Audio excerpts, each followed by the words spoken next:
नमस्कार दोस्तों।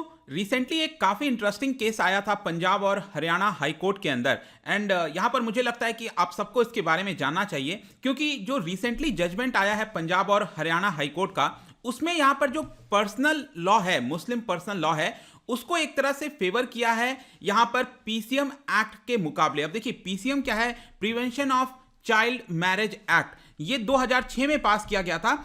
उसमें यहां पर कुछ और कहना है, लेकिन जो मुस्लिम पर्सनल लॉ है वो कुछ और इजाजत देता है। तो इसको लेकर यहां पर थोड़ा सा कन्फ्रंटेशन हो गया है, तो उसी के बारे में हम यहां पर एनालिसिस करेंगे। आप यहां पर न्यूज भी देख सकते हो, Muslim law allows minor girls to marry anyone on attaining puberty says Punjab and Haryana High Court. तो इसके बारे में डिटेल से चर्चा करेंगे। चलिए आगे बढ़ते हैं। मैं हूं अंकित अग्रवाल और अपडेट के लिए आप मुझे फॉलो कर सकते हैं इंस्टाग्राम, फेसबुक और ट्विटर पर। मेरे लेक्चर की हर पीडीएफ आपको फेसबुक पर तो मिलेगी, प्लस साथ में आप मेरा टेलीग्राम चैनल ज्वाइन कर सकते हैं by searching Ankit Agrawal official. और अगर आप यूपीएससी की तैयारी कर रहे हैं तो आपके लिए सुनहरा मौका है स्टडी IQ लैब के लिए स्मार्ट कोर्सेज, जिसके थ्रू आप अपनी प्रिपरेशन और भी ज्यादा अच्छे तरीके से कर सकते हैं। तो यहां पर तो सबसे पहले हम समझते हैं दोस्तों हुआ क्या है। पंजाब और हरियाणा हाई कोर्ट ने रिसेंटली यहां पर एक जजमेंट पास किया है और एक तरह से सहमति जताई है कि अगर कोई मुस्लिम गर्ल है, कोई लड़की है जिसकी उम्र 18 साल से नीचे है, ये तो हम सबको पता होगा कि यहाँ पर हमारे देश का जो संविधान है, जो कानून है, वो एक तरह से कहता है कि जो गर्ल है उसकी उम्र कम से कम 18 वर्ष होनी चाहिए और जो लड़के की उम्र है वो करीब 21 साल की होनी चाहिए। लेकिन यहाँ पर पंजाब और हरियाणा हाईकोर्ट ने कहा है कि अगर मुस्लिम गर्ल की उम्र 18 साल से कम है और उसने पुबर्टी अटेन कर लिया है लेकिन 18 साल से कम है, और यूजुअली देखा जाता है कि 15 साल की उम्र में जो है कोई भी लड़की ज्यादातर एवरेज में पुबर्टी अटेन कर लेती है। तो यहां पर 18 साल से कम उम्र है, उसके बावजूद भी वो जिससे शादी करना चाहती है वो कर सकती है, क्योंकि ऐसा मुस्लिम पर्सनल लॉ में लिखा हुआ है। तो यहां पर मुस्लिम पर्सनल लॉ अलाउ किया जाएगा। तो एक तरह से यहां पर जो पंजाब और हरियाणा हाईकोर्ट है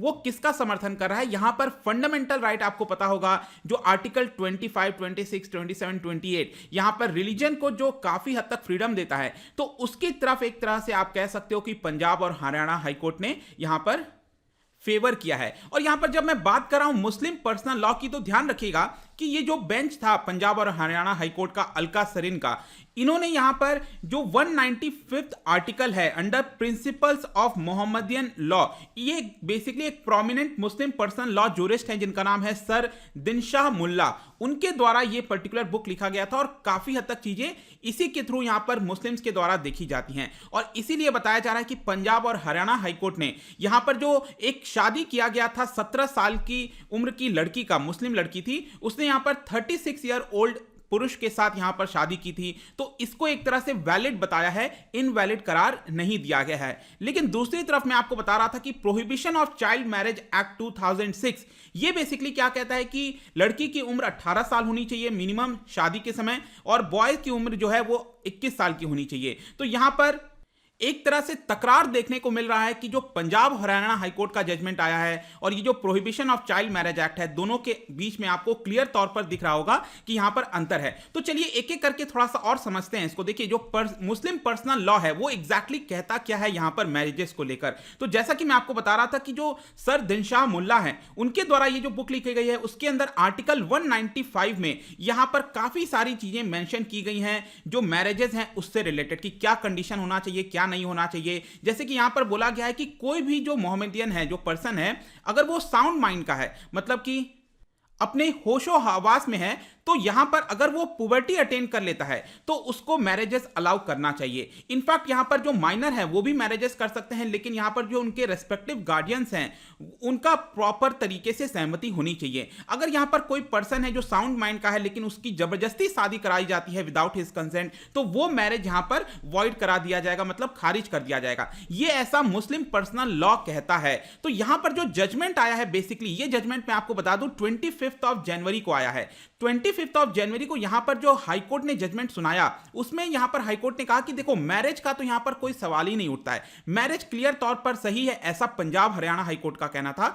बेसिकली यहां पर सुनवाई इस चीज को लेकर हो रही थी क्योंकि ये जो कपल है उन्होंने यहां पर हाई कोर्ट में आर्टिकल 21 का हवाला दिया, क्योंकि जो लड़की के माता पिता हैं, जो घर वाले हैं, वो एक तरह से डरा रहे थे लड़की को कि आप इस तरह से शादी नहीं कर सकते हो। तो इसी को लेकर वो हाई कोर्ट चले गए थे आर्टिकल 21 के अंदर, क्योंकि आर्टिकल 21 क्या कहता है, right to life and personal liberty. तो यहां पर कोर्ट ने एक तरह से डायरेक्ट किया पुलिस ऑफिशियल्स को कि आप उनको एक तरह से प्रोटेक्शन दीजिए, क्योंकि उनके लाइफ को डेंजर है। और यहां पर ये जो जजमेंट था एक तरह से वो दिखा रहा था कि जो मैरिजेस हैं उसको एक तरह से पूरी तरह से जो है यहां पर सही साबित किया गया है पंजाब और हरियाणा हाईकोर्ट के द्वारा। अब हम आते हैं कि यहां पर जो एक्ट है आपका prohibition of child marriage act 2006, इसके अंदर बेसिकली क्या कहा गया है, यहां पर क्लियर तौर पर बोला जा रहा है कि कोई भी पर्सन, पेरेंट, गार्जियन, अगर वो प्रमोट करता है चाइल्ड मैरिज को या फिर यहां पर उसको प्रिवेंट करने की भी कोशिश नहीं करता है, तो वो एक तरह से क्राइम माना जाएगा। और चाइल्ड कौन है, यहां पर चाइल्ड उसको कहा जाएगा जिसकी उम्र जो है वो 18 साल से कम है और बॉय की उम्र 21 साल से कम है, उसको यहां पर चाइल्ड माना जाएगा।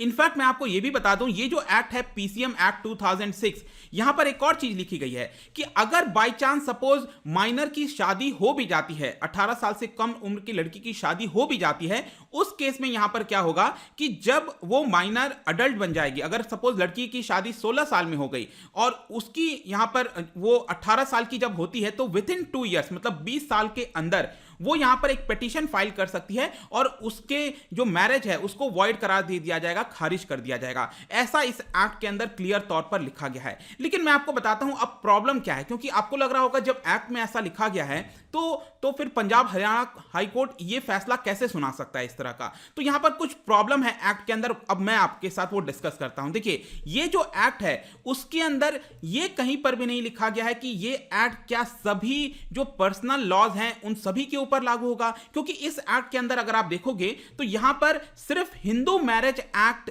सेक्शन 20 के अंदर यहां पर उसके बारे में बताया गया है, यहां पर किसी दूसरे पर्सनल लॉ के बारे में जिक्र नहीं हुआ है। तो यह एक सबसे बड़ी प्रॉब्लम है और कहीं ना कहीं इसी को देखते हुए आप देख सकते हो जो विक्रम श्रीवास्तव हैं, जो एनजीओ के फाउंडर हैं इंडिपेंडेंट थॉट के, उनका यही कहना है कि यहां पर जो जजमेंट है पंजाब और हरियाणा हाई कोर्ट का उसने यहां पर इसी का फायदा उठाया और यहां पर एक तरह से मुस्लिम पर्सनल लॉ को ज्यादा यहां पर तवज्जो दे दी, बजाय यहां पर उसको खारिज कर देना चाहिए, ऐसा कई सारे एक्सपर्ट्स का कहना है। तो ये एक सबसे बड़ी प्रॉब्लम है, जैसा कि मैं आपको बता रहा था। सिर्फ यही नहीं, इसके अलावा मैं आपको इवन ये बताता हूं कि जब से ये एक्ट आया है उसके बाद से कई सारे ऐसे जजमेंट आए हैं, जैसे कर्नाटक हाई कोर्ट के अंदर, गुजरात हाई कोर्ट के अंदर, और सभी में अगर आप देखोगे तो कहीं ना कहीं आपको कॉन्फ्लिक्ट देखने को मिलेगा। जैसे कि कर्नाटक हाई कोर्ट और गुजरात हाई कोर्ट ने तो क्लियर तौर पर कह दिया था 2006 का जो एक्ट है वो यहां पर पर्सनल लॉ को भी प्रिवेल करेगा, मतलब कि उससे बड़ा है ये एक्ट। यहां पर जो पर्सनल लॉ है, चाहे मुस्लिम पर्सनल लॉ हो या फिर हिंदूज का लॉ हो, कोई भी लॉ हो, यहां पर वो सब खारिज हो जाएंगे इस पर्टिकुलर एक्ट के सामने, कर्नाटक और गुजरात हाई कोर्ट का कहना था। लेकिन यहां पर पंजाब और हरियाणा हाई कोर्ट ने 2018 में इसको रिवर्स कर दिया। उसने कहा कि नहीं, यहां पर जो मुस्लिम पर्सनल लॉ है वो हमारा राइट टू फ्रीडम, जो फंडामेंटल राइट्स हैं उसके अंदर आता है और इसलिए इसको ज्यादा यहां पर तवज्जो दी जाएगी। इनफैक्ट अगर हम गुजरात हाई कोर्ट की भी बात करें, उसके अंदर खुद में कॉन्ट्राडिक्शन आपको दिखेगा। 2014 में गुजरात हाई कोर्ट का एक ऑर्डर आया था जिसमें यहां पर बोला गया कि जो मुस्लिम पर्सनल लॉ है वो ज्यादा बेहतर, मतलब कि उसको रिकॉग्निशन दे दिया कि यहां पर जो prohibition of child marriage act है उससे ज्यादा यहां पर तवज्जो किसको दे दी, जो गुजरात हाई कोर्ट है उसने मुस्लिम पर्सनल लॉ को दे दी। लेकिन आगे चलकर एक साल के बाद 2015 में आप देखोगे तो यहां पर फिर से उस चीज को रिवर्स कर दिया गया। तो यहां पर कहना यह है कि अलग अलग हाई कोर्ट के भी जजमेंट जो है वो सही से इसको ऊपर नहीं दिख रहे हैं। तो अल्टीमेटली इसका फैसला कौन करेगा? ऑब्वियस सी बात है, सुप्रीम कोर्ट को यहां पर स्टैंड लेना पड़ेगा। तो क्या सुप्रीम कोर्ट ने कोई स्टैंड लिया है? देखिए, 2017 में यहां पर इसी एक्ट से रिलेटेड एक क्वेश्चन आया था सुप्रीम कोर्ट के अंदर। तो यहां पर सुप्रीम कोर्ट ने क्लियरली कह दिया कि ये जो एक्ट है वो एक स्पेशल एक्ट है और ये जितने भी पर्सनल लॉज हैं उससे ऊपर ये एक्ट है, इसलिए ये वाला एक्ट यहां पर सही से साबित होना चाहिए। लेकिन प्रॉब्लम क्या थी, ये वाले जजमेंट में भी अगर आप देखोगे तो यहां पर मैरिज को लेकर सवाल नहीं था, यहां पर सवाल था जो सेक्शन 375 है आईपीसी के अंदर, ये आपका रेप से रिलेटेड होता है। तो यहां पर इसके अंदर बेसिकली ये बोला गया कि इसको रेप नहीं माना जाएगा। अगर किसी माइनर के साथ यहां पर इंटरकोर्स किया जाता है तो उसको एक तरह से जो है आपका रेप नहीं माना जाएगा, ऐसा यहां पर पिटिशनर का कहना था। लेकिन सुप्रीम कोर्ट ने इसको खारिज कर दिया और यह कहा कि नहीं, जो पीसीएम एक्ट है, prohibition of child marriage act है, उसके अंदर 18 साल से ऊपर की उम्र होनी चाहिए। इसलिए यहां पर ये वाला जो सेक्शन 375 है, इसके अंदर जो पर्टिकुलर चीज लिखा हुआ है कि उसको हम रेप नहीं मानेंगे, उसको यहां पर सुप्रीम कोर्ट ने खारिज कर दिया था। लेकिन ध्यान रखना है, ये वाला जो फैसला था वो सिर्फ और सिर्फ सेक्शन 375 से रिलेटेड था। जो मैरिज का सवाल है, जो मैंने अभी आपके साथ डिस्कस किया, उसको लेकर सुप्रीम कोर्ट ने अभी भी उसके ऊपर सही से जजमेंट नहीं दिया है। तो अल्टीमेटली यहां पर सुप्रीम कोर्ट को एक फाइनल फैसला लेना होगा इसके ऊपर, क्योंकि अल्टीमेटली यहां पर डिसाइड तो करना होगा कि क्या जो पर्सनल लॉज हैं क्या वो प्रिवेल करेंगे यहां पर, या फिर जो prohibition of child marriage act है 2006 का, क्या इसको ज्यादा यहां पर तवज्जो दी जाएगी। तो यहां पर एक सबसे बड़ा सवाल उठता है। बट आई होप कि इस वीडियो के माध्यम से आपको एग्जैक्टली यहां पर हो क्या रहा है, पंजाब हरियाणा हाईकोर्ट का क्या फैसला था, इन सब के बारे में जानकारी मिल गई होगी। जाने से पहले मैं आपके लिए एक क्वेश्चन लेकर आया हूं, यहां पर इंडियन कॉन्स्टिट्यूशन से ही रिलेटेड है, आपको बताना है। इसको ध्यान से पढ़िए और बताइए कौन सा जो करेक्ट आंसर है। इसका जो राइट आंसर है मैं हमेशा की तरह अपने इंस्टाग्राम पर तो डालूंगा ही, अगर आप इंस्टा पे नहीं हो कोई बात नहीं, टेलीग्राम से आप इसका राइट आंसर ले सकते हैं। मैं कई सारे एमसीक्यूज यहां पर डालता रहता हूं स्टोरीज के फॉर्म में, आप जाकर प्ले कर सकते हो। अगर आप मुझसे इकोनॉमी पढ़ना चाहते हैं, कोई भी कोर्स परचेस करना चाहते हैं, स्टडी IQ ऐप पर जा सकते हैं। आई होप कि वीडियो आपको पसंद आया होगा। मिलता हूं आपसे next time, till then thank you very much, see you soon.